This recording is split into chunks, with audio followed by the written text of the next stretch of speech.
یہ نماز کا جزو لازم ہے. اصل نماز یہی ہے. یہ تو بعد میں آپ کو ایک حدیث قدسی سناؤں گا انشاءاللہ، اگلا جو درس ہوگا اس کے حوالے سے بہت سی باتیں واضح ہوں گی. اس وقت یہ ہے کہ اصل نماز یہی ہے، یہ سورہ فاتحہ.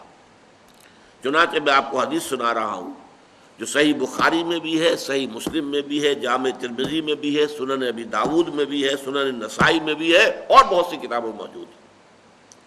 اور یہ عن عبادۃ بن صامت رضی اللہ تعالی عنہ، حضرت عبادہ بن صامت سے ہے مرفوعا کہ حضور نے فرمایا لا صلاۃ لمن لم یقرأ بفاتحۃ الکتاب، اس شخص کی کوئی نماز نہیں ہے جس نے کہ سورہ فاتحہ کی تلاوت نہیں کی.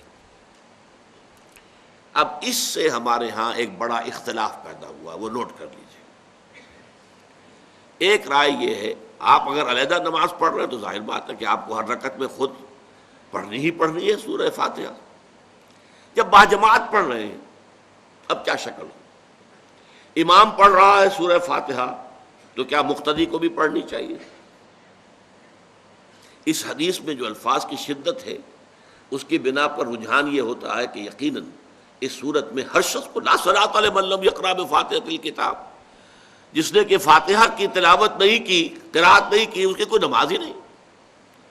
تو یہ موقف ہے امام شافعی کا، یہی مسلک ہے ہمارے اہل حدیث بھائیوں کا کہ آپ چاہے اکیلے نماز پڑھ رہے ہو، چاہے امام کے پیچھے پڑھ رہے ہو، اور چاہے امام جو ہے وہ جہری رکعت پڑھا رہا ہے اور چاہے سری رکعت پڑھا رہا ہے.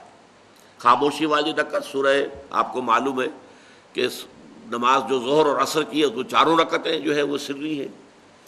مغرب کے اندر آ کر دو جہری ہیں ایک سری ہے، عشاء میں آ کر دو جہری ہیں دو سری ہیں، سورہ اور نماز فجر کے اندر دونوں جو ہیں وہ جہری ہیں. تو چاہے جہری ہو چاہے سری ہو آپ کو بھی لازماً جو مقتدی ہے اسے بھی سورہ فاتحہ پڑھنی ہوگی. اب اس کے لیے انہوں نے یہ طریقہ جو ہے تلقین کیا ہے کہ امام تیزی سے نہ پڑھے، رک رک کر پڑھے الحمدللہ رب العالمین. اس کے بعد اتنا وقفہ دے دے کہ جو مقتدی ہے وہ بھی کہہ لیں اپنے دل میں یا پڑھ لیں الحمدللہ رب العالمین الرحمن الرحیم. تو یہ رک رک کر پڑھنا، خاص طور پر اگر آپ کو موقع ہوا ہو کسی اہل حدیث امام کی امامت میں نماز ادا کرنے کا تو آپ دیکھیں گے کہ بڑا فرق ہے. ہمارے جو حنفی امام الحمدللہ رب العالمین الرحمن الرحیم مالک یوم الدین ایاک نعبد و ایاک نستعین، 4 آیتیں جو ہیں وہ بھی ایک سانس میں پڑھ جائیں گے. لیکن یہ کہ عام طور پر جو اہل حدیث حضرات ہیں وہ رک رک کر ٹھہر ٹھہر کر پڑھتے ہیں، ترتیل کے انداز میں پڑھتے ہیں. یا پھر دوسری شکل انہوں نے ایک اور کی ہے. یہ آپ سعودی عرب میں جب کبھی نماز پڑھیں گے اور آپ پڑھی ہو آپ نے تو وہاں آپ دیکھیں گے کہ امام جو ہے وہ سورہ فاتحہ پڑھنے کے بعد کوئی 1 منٹ جو ہے خاموش رہتا ہے تاکہ آپ اب جو مقتدی ہیں وہ اس وقفے میں وہ اب سورہ فاتحہ پڑھ لیں. پھر وہ قرات کرے گا، کوئی اور آیات اس نے شامل کرنی ہے تو بعد میں شروع کرے گا، درمیان میں وقفہ ہوگا. لیکن ایک مسلک یہ ہے، اور یہ مسلک جو ہے یہ در حقیقت قرآن مجید کی ایک آیت کے اوپر مبنی ہے. سورہ اعراف کے آخر میں فرمایا گیا وَإِذَا قُرِئَ الْقُرْآنُ فَاسْتَمِعُوا لَهُ وَأَنصِتُوا، جب قرآن پڑھا جا رہا ہو تو توجہ سے اسے سنو، خود خاموش رہو. اب یہ قرآن مجید کی آیت ہے. اس کے بنا پر ایک رائے یہ ہے کہ آپ امام کے پیچھے سورہ فاتحہ نہیں پڑھیں گے. پڑھا جا رہا ہے سنو اس کو، خود خاموش رہو. اور اس کے لیے وہ دلیل دیتے ہیں کہ یہ شکل ایک وفد کی سی ہے. جیسے کسی بڑی شخصیت کے پاس اگر آپ کا کوئی وفد جاتا ہے، 8-10 افراد ہیں، ان میں اسپوکس مین ایک ہوتا ہے، وہ بات کرتا ہے، باقی سب لوگ موجود رہتے ہیں، سنتے ہیں.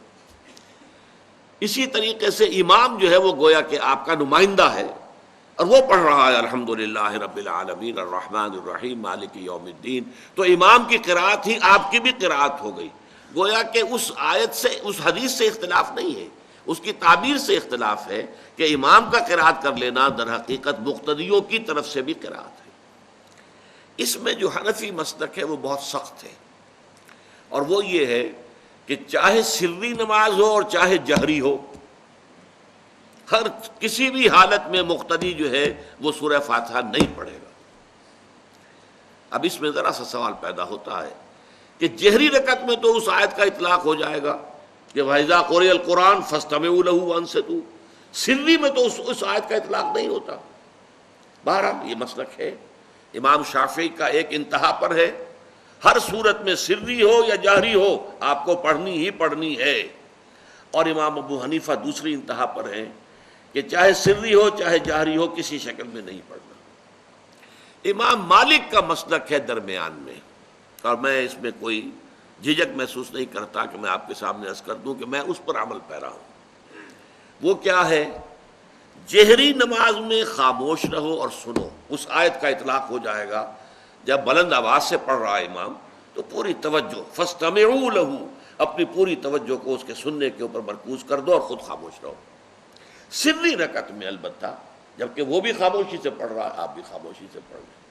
بہرحال ان چیزوں میں میں نے یہ سب کچھ بیان کیا ہے تو اس سے جو میرا مقصود ہے وہ یہ ہے کہ معلوم ہو جائے کہ اس میں کوئی بڑی بنیادی بات نہیں ہے، نہ یہ کہ جو حنفی ہیں وہ اس حدیث کا انکار کرتے ہوں کہ لا صلاۃ لمن لم یقرأ بفاتحۃ الکتاب، کیسے وہ انکار کریں گے، اور نہ ہی کوئی جو حنبلی ہے یا اہل حدیث ہے وہ قرآن کی اس آیت کا اختلاف سے جو ہے وہ اختلاف کر سکتا ہے کہ اذا قرئ القرآن فاستمعوا لہ وانصتوا، لیکن یہ کہ اس کے پھر اس سے جو احکام کا استنباط ہے اس میں اختلاف ہو جاتا ہے، تو اس کو نہیں سمجھنا چاہیے کہ یہ کوئی بہت بڑی اہمیت والی بات ہے۔